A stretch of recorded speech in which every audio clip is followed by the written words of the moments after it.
नमस्कार। SBT news में आपका स्वागत है। पेश है 1 अप्रैल सुबह 6:15 राजस्थान की 15 बड़ी खबरों में।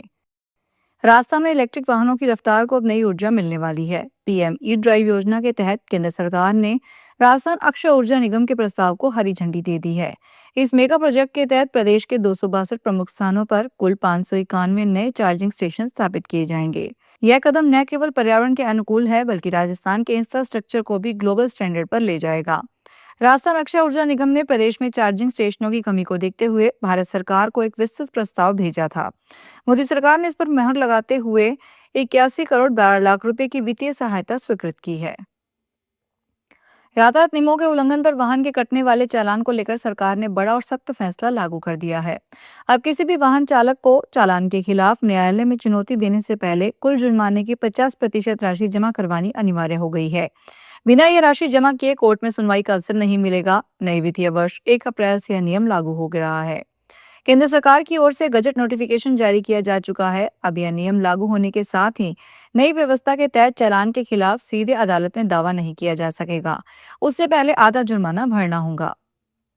पीएम नरेंद्र मोदी ने गुजरात के वाव थराद में 20,000 करोड़ रुपए के प्रोजेक्ट्स का शिलान्यास और उद्घाटन किया।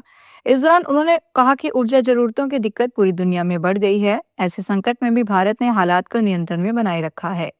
मोदी ने कहा कि मुश्किल समय में भी कांग्रेस जनता को भड़काने और अफवाह फैलाने में लगी हुई है। उनका आरोप है कि कांग्रेस सियासी लाभ के लिए हालात बिगाड़ने और पेट्रोल पंपों पर भीड़ जुटाकर अव्यवस्था फैलाने की कोशिश कर रही है।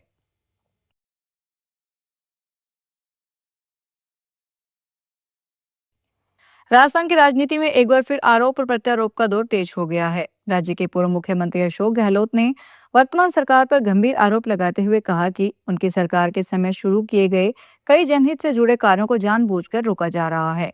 जयपुर हवाई अड्डे से त्रिवेंद्रम रवाना होने से पहले मीडिया से बातचीत करते हुए अशोक गहलोत ने दावा किया कि वे लगातार इंतजार शास्त्र नामक श्रृंखला के माध्यम से जनता से जुड़े मुद्दों को उठा रहे हैं, लेकिन सरकार की ओर से इन पर कोई जवाब या कार्रवाई नहीं की जा रही है। राजस्थान के शिक्षा मंत्री मदन दिलावर ने सरकारी स्कूलों को निजी वाहनों से हर मायने में बेहतर होने का दावा करते हुए प्रदेश का कोई भी बच्चा शिक्षा से वंचित नहीं रहने का आह्वान किया है।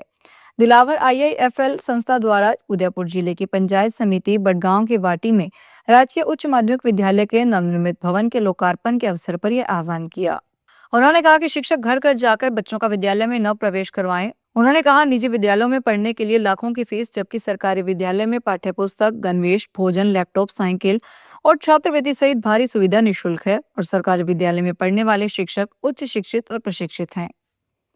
बॉलीवुड की ग्लोबल आइकन प्रियंका चोपड़ा मंगलवार को पंजाब पहुंची। उन्होंने अमृतसर स्थित पवित्र श्री दरबार साहिब में मत्था टेका और आशीर्वाद लिया।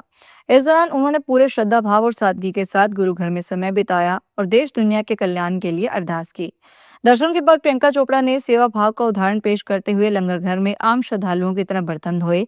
इसके साथ ही उन्होंने अन्य छोटी छोटी सेवाओं में भी हिस्सा लिया। उनकी विनम्रता और सादगी ने वहां मौजूद संगत का दिल जीत लिया। सीमित संसाधनों के बावजूद बड़ी सफलता हासिल करने का जज्बा क्या होता है, यह इस बार राजस्थान माध्यमिक शिक्षा बोर्ड के 12वीं आर्ट्स परिणाम में साफ नजर आया। जोधपुर की मानसी जांगिड़ ने बिना किसी कोचिंग के 99.20% अंक हासिल कर न केवल अपने परिवार बल्कि पूरे जिले का नाम रोशन कर दिया। उनकी मां घर चलाने के लिए आटा चक्की चलाने के साथ सिलाई का काम करती है, जबकि पिता फर्नीचर का कार्य करते हैं। इसके बावजूद परिवार ने कभी उनकी पढ़ाई में कमी नहीं आने दी। मानसी जोधपुर के एक निजी स्कूल की छात्रा है। उनकी इस उपलब्धि पर स्कूल ने उन्हें 5 लाख रुपए की कार देने का वादा किया है।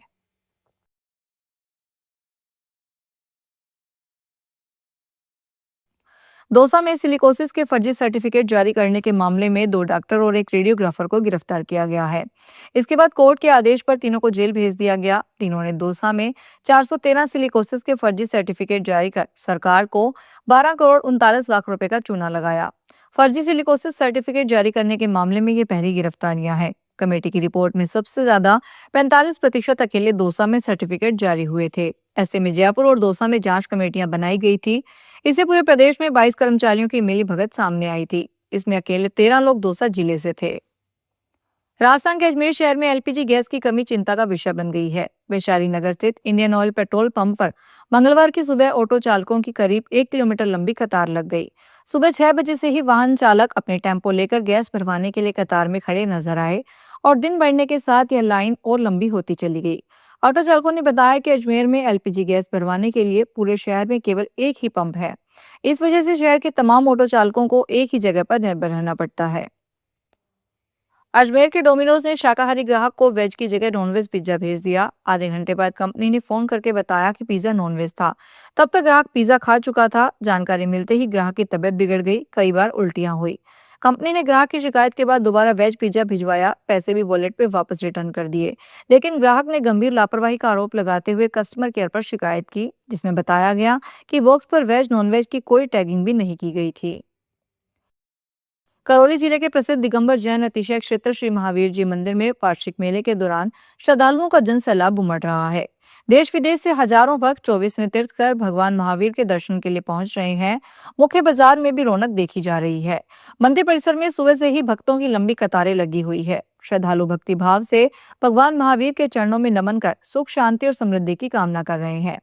पूरे क्षेत्र में धार्मिक वातावरण बना हुआ है, जहां भजन कीर्तन, पूजन अर्चना और विभिन्न धार्मिक अनुष्ठान आयोजित किए जा रहे हैं।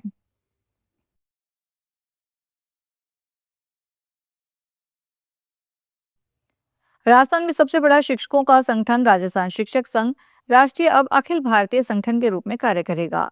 संगठन के प्रदेश महामंत्री महेंद्र कुमार लखारा ने बताया कि राजस्थान में शिक्षा, शिक्षक और शिक्षार्थी हित में कार्य करने वाले प्रदेश के सबसे बड़े शिक्षक संगठन राजस्थान शिक्षक संघ 10,192 संकुल, 402 खंड, 45 जिला, 22 विभाग, 10 संभाग संपूर्ण प्रदेश में कार्यकारिणी के साथ सक्रिय है, जिसके सदस्य प्रदेश में 2,70,293 है और भारतवर्ष में 13,60,000 हैं, जो परिवर्तित नए नाम अखिल भारतीय राष्ट्रीय शैक्षिक महासंघ राजस्थान के नाम से कार्य प्रारंभ करेगा।